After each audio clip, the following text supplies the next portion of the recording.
बिस्मिल्लाहिर्रहमानिर्रहीम। अस्सलाम वालेकुम नाजरीन, आप यूट्यूब चैनल देख रहे हैं। मैं इमरान खान हूँ। नाजरीन, आज़ाद कश्मीर में मैंने अभी कुछ मनाजिर देखे। थोड़ी देर पहले मुझे वीडियोस भेजी हैं कुछ दोस्तों ने, और ये जर्नलिस्ट हैं, ये बेचारे पाकिस्तान में ये वीडियोस लगा ही नहीं सकते। ना ये लगा सकते हैं, ना इसके ऊपर ख़बर दे सकते हैं। थोड़ी देर के अंदर सोशल मीडिया पर आ जाएंगी ये वीडियोज़ भी। तो वहाँ पर ख़वातीन के ऊपर भी पुलिस ने तशद्दुद शुरू कर दिया।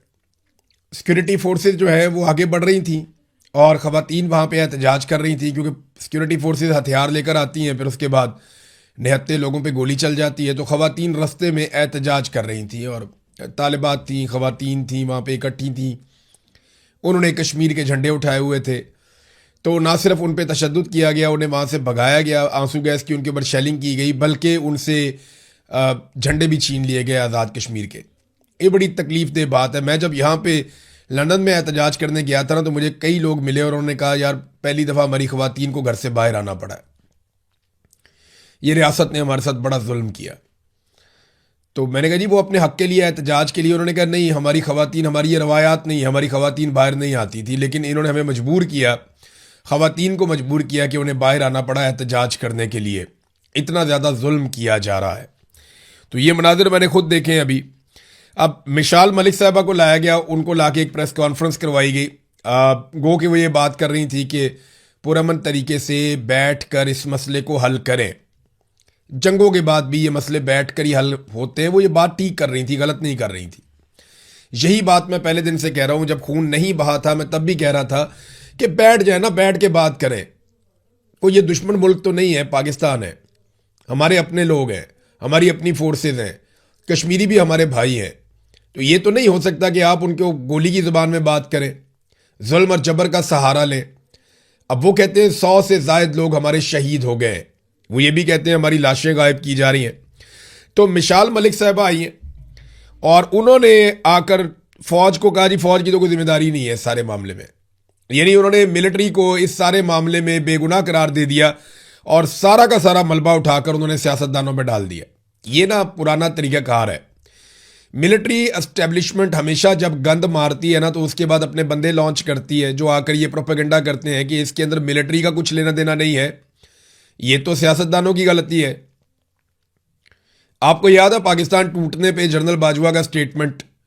जनरल बाजवा ये कहता था कि वो एक सियासी गलती थी और वो एक सियासी नाकामी थी, फौज का उसमें कोई कसूर नहीं था। हालांकि 90,000 फौजी हमारे हथियार फेंक के वहां पे कैदी बन गए थे। दुनिया की तारीख का सबसे बड़े सरेंडर्स में से वो सरेंडर था जो पाकिस्तानी फौज ने भारतीय फौज के सामने हथियार फेंके और 90,000 कैदी बन गए। और फिर एक जुल्म सितम की एक दास्तान है जो वहां पे रकम होती है। थोड़ी देर पहले खबरें आ रही थी कि हम फतह कर रहे हैं, बेहतरीन है, ज़बरदस्त है, शानदार है, सब इकट्ठे खड़े हैं, थोड़ी देर के बाद सरेंडर हो गया। तो एक बहुत बड़ी शर्मिंदगी पाकिस्तान के साथ चलती है। भारत के तमाम जो बड़े बड़े दफातर हैं मिलिट्री के, वहाँ पे उन्होंने वो तस्वीर लगाई हुई है पाकिस्तान की जानिब से सरेंडर की, और उसको वो एक बहुत बड़ी वॉर ट्रॉफी के तौर पे देखते हैं। अनफॉर्चुनेट है, लेकिन है। तो बातचीत तो आपको करनी पड़ती है, बैठना पड़ेगा, बातचीत करनी पड़ेगी। उस वक्त भी जो है ना, वो फौज ये कहती थी हमारा तो कसूर नहीं था, पॉलिटिकल लोगों का कसूर है। आज भी वो यही कह रहे हैं। देखिए, इनकी पॉलिसी गलत है। ये डंडे के जोर से इक्तदार पे कंट्रोल रखना चाहते हैं। देखिए, एक पॉलिसी एक दफ़ा काम करे ना तो आप कहते हैं ठीक है, हम दूसरी दफ़ा भी उसको अप्लाई करते हैं। दूसरी दफ़ा काम करे तो आप कहते हैं जी हम एक दफ़ा और अप्लाई करते हैं। लेकिन एक पॉलिसी आपकी रोज़ाना नाकाम हो जाए तो फिर आप दूसरी दफ़ा उसे कैसे इस्तेमाल कर सकते हैं? यही पॉलिसी आपकी बांग्लादेश में नाकाम हुई। क्या वहाँ पे अमन आ गया? आपने डंडा और गोली चलाई, नहीं आया। आपने बलूचिस्तान में डंडा और गोली चलाई, अमन आ गया, नहीं आया। कराची में आज भी कत्लो गारतगिरी होती है, आपने डंडा और गोली चलाई, अमन नहीं आया। कबायली इलाकों में आपने ऑपरेशंस किए, डंडा और गोली चलाई, सब कुछ किया, क्या अमन आया? नहीं आया।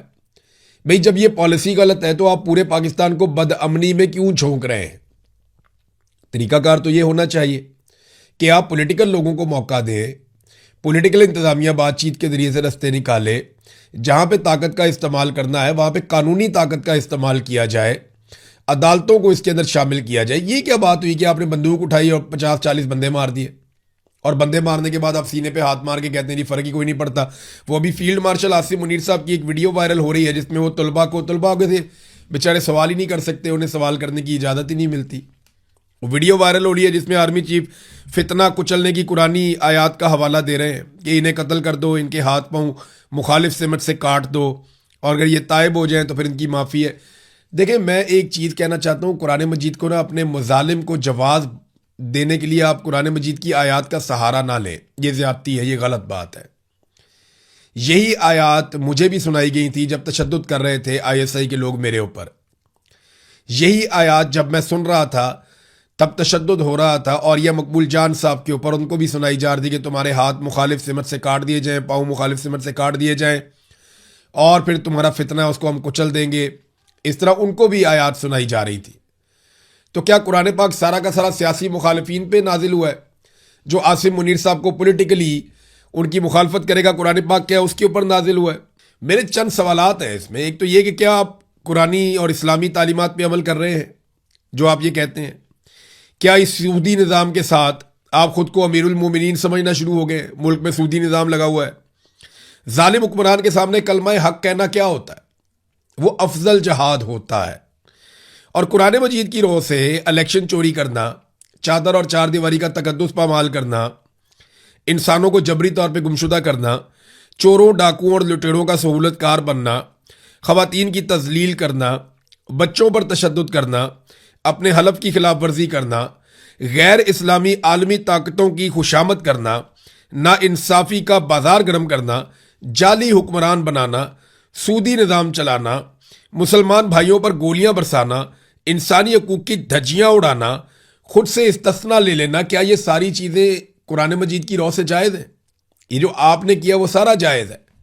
पाकिस्तानी सिर्फ अपने हकूक मांग लें तो वो फितना हो जाते हैं। आप उन्हें कत्ल करेंगे, उन्हें मारेंगे, उनके हाथ और पाँव मुखालिफ सिमत से काट देंगे, और बच्चों को बिठा के आप ये कुरानी आयात सुना रहे हैं।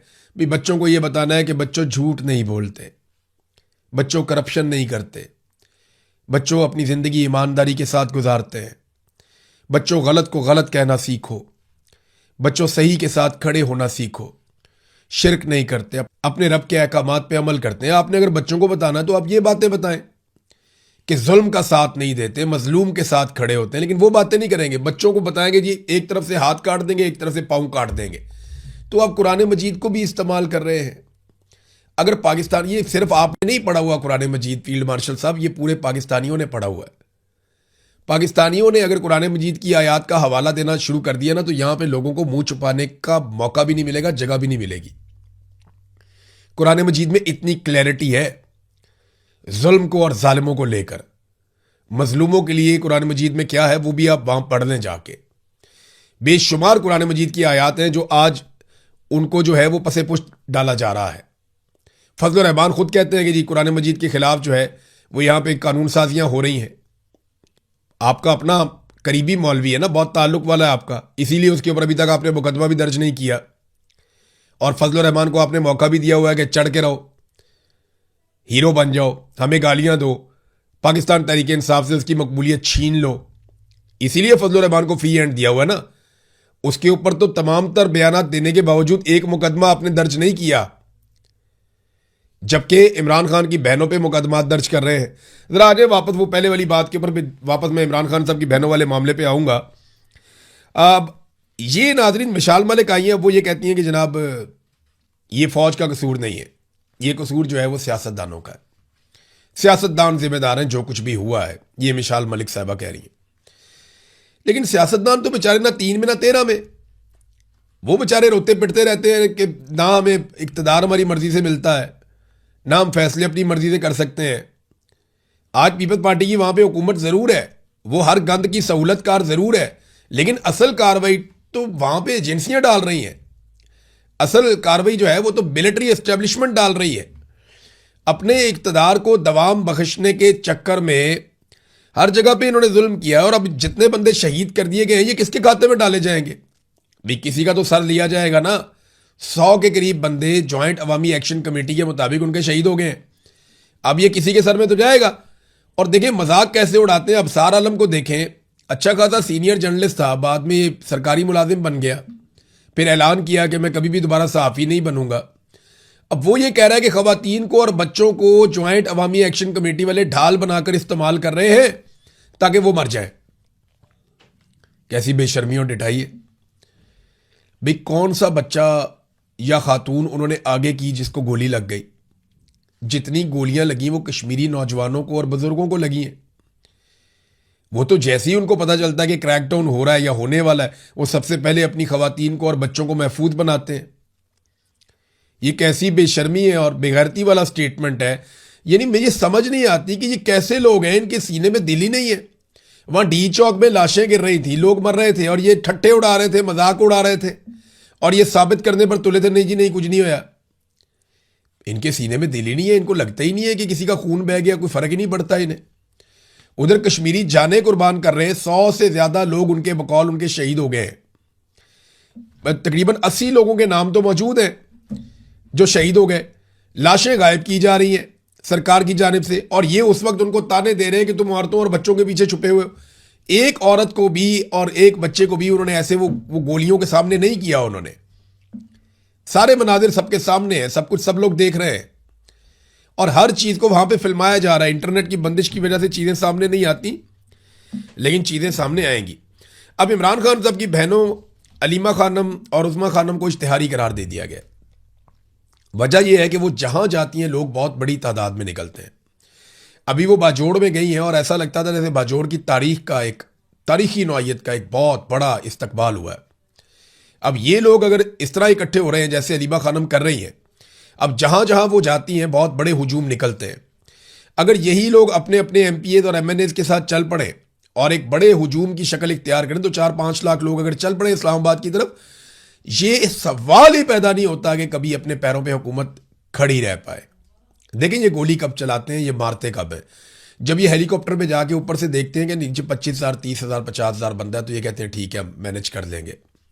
लेकिन जिस दिन इन्होंने हेलीकॉप्टर से देखा कि नीचे 2 लाख बंदा है या 4 लाख बंदा है, उस दिन इनकी हवा निकल जाएगी, फिर ये नहीं लड़ पाएंगे। ये लाशें गिराते हैं सिर्फ इसलिए कि इनको इस बात का अंदाजा है कि लोग मुंतशिर हो जाएंगे। आज कश्मीर में इनके गले में पड़ गई है। इनको मुसीबत इस बात की है कि कश्मीरी मुंतशिर नहीं हो रहा है। जब वो लाशें गिराते हैं वो लाशें उठा के दफना लेते हैं और उसके बाद दोबारा से अपने एहतजाज पे आ जाते हैं। अब जो लोग मुंतशिर नहीं हो रहे, वापस नहीं जा रहे, भाग नहीं रहे, छुप नहीं रहे और मरने के लिए तैयार हैं, तो फिर आपके पास 2 ही ऑप्शन होते हैं, या तो आप उनकी बात माने या फिर आप उनको मारते चले जाएं। तो अभी तक तो इन्होंने जो ऑप्शन लिया हुआ है वो यही है कि ये उनको मारते ही चले जा रहे हैं, मारते ही चले जा रहे हैं। नाज़रीन, अंसार अब्बासी ने भी एतराफ़ कर लिया है बिलाखिर। अंसार अब्बासी ने कहा कि मैंडेट तो दोनों का ही जाली है। फॉर्म 47 के ऊपर पीएमएलएन को दिया गया, बिल्कुल ठीक बात है, लेकिन जो मैंडेट है वो पीपल्स पार्टी का भी जाली है। उनका सदर भी इसी मैंडेट के साथ ही बना है। साथ ही उन्होंने तहरीक इंसाफ के लोगों को गालम गलोच वाला कहते हुए कहा कि जनाब वो आरटीएस वाला इलेक्शन था 2018 का। अपने आप को ये तहकीकाती सहाफ़ी कहते हैं, ज़रा थोड़ी तहकीकात करें और हमें बताएं कि आरटीएस बैठने से पहले किस जमात की सीटें ज़्यादा थीं और आरटीएस बैठने के बाद किस जमात की सीटें बढ़ गई थी। सिर्फ ये पता कर लें। देखें ना, आरटीएस अगर इमरान खान के फ़ायदे के लिए बैठाया था तो इमरान खान की सीटें बढ़ जानी चाहिए थी आरटीएस बंद होने के बाद, लेकिन उसकी सीटें आरटीएस बंद होने के बाद कम हो गई। फिर ये चेक कर लें ज़्यादा पटिशन्स पीएमएलएन ने और पीपल्स पार्टी ने डाली थी धांधली के खिलाफ, या ज़्यादा पटिशन्स पाकिस्तान तहरीक इंसाफ ने डाली थी धांधली के खिलाफ 2018 के इलेक्शन में। अपने आप को तहकीकाती सहाफ़ी कहते हैं और एक पॉलिटिकल पार्टी के वर्कर बने हुए हैं और कुछ भी नहीं है। अभी बिलावल ने नूरा कुश्ती की है पीएमएलएन के साथ, तो नूरा कुश्ती भी इनसे बर्दाश्त नहीं हुई और ये नवाज शरीफ के हक में, नवाज शरीफ की सपोर्ट में निकल के बाहर आ गए। मेरी समझ से बाहर है। इतनी इनकी उम्रें हो गई हैं, इतना अरसा इनको सहाफ़त करते हुए हो गया, ये सही को सही और गलत को गलत नहीं कह पाते। और जो पॉलिसी असल में जो बातें हैं ना, जो चीज़ें हैं जिन पे बात करनी चाहिए, वो जबरी गुमशुदगियाँ हैं पाकिस्तान में, वो जुल्म और बर्बरियत, इंसानी हकूक़ की पामालियाँ हैं जो पाकिस्तान में हो रही हैं। ये आमना मसूद जंजुआ साहिबा कितने सालों से एहतजाज कर रही हैं, कितने सालों से एहतजाज कर रही हैं। आज मसूद जंजुआ और फैसल फराज को जबरी तौर पे लापता हुए लगभग 21 साल हो गए।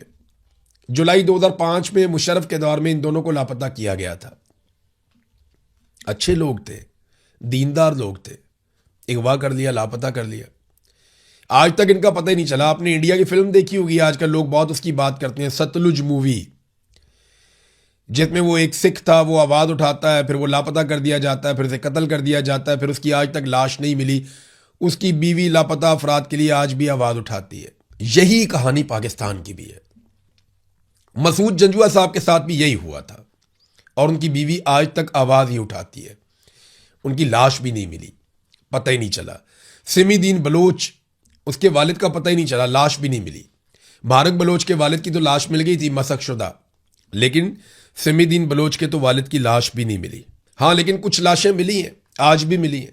बलूचिस्तान में जिन मजदूरों को अगवा किया गया था, जिनका ताल्लुक पंजाब और खैबर पख्तूनख्वा से था, ये तो बेगुनाह लोग हैं ना, बेचारे अपना काम करने गए हुए हैं और इस भरोसे पर गए हुए हैं कि रियासत उनका तहफ़्फ़ुज़ करेगी। उन्हें भी कत्ल कर दिया गया। यानी जिन्हें लापता किया गया था, अगवा किया गया था 2 दिन पहले, 6 मजदूरों की लाशें मिल गई हैं। अब मेरा सवाल ये है कि फिर आप बाजियाब किसको करवाते हैं? कोई एक वाकया बताएं, कोई एक जगह बताएं जहां पे मगवियों को बाजियाब करवाने में पाकिस्तान की सिक्योरिटी फोर्सेस कामयाब हुई हों। इतनी कमांडो ट्रेनिंग, इतना सारा पैसा, इतने सारे हथियार, इतना सारा जदीद साजो सामान, ये सब कुछ लेकर देने का क्या फायदा है जब कभी भी आप किसी को बाजियाब नहीं करवा सकते? साबिक वजीर आजम यूसुफ रजा गिलानी का बेटा अगवा हो गया था और बाजियाब नहीं हो सका, वो किसी हादसे के नतीजे में छूट के निकल के आ गया था। तो ये बाजियाब तो उसको भी नहीं करवा सके थे। यहां पे बड़े बड़े लोग जो हैं वो अगवा हो जाते हैं, बाजियाब करवाना तो सवाल ही पैदा नहीं होता। ये पैसे पूसे दे के, डिमांड्स तस्लीम करके उनके बंदे छोड़ के अपने बंदों को लेकर आते हैं। तो प्रोफेशनल फोर्सेस कहां गई? कहां है प्रोफेशनलिज्म जिसमें बाजियाबियां करवाई जाती हैं, लोगों को निकलवाया जाता है, छुड़वाया जाता है?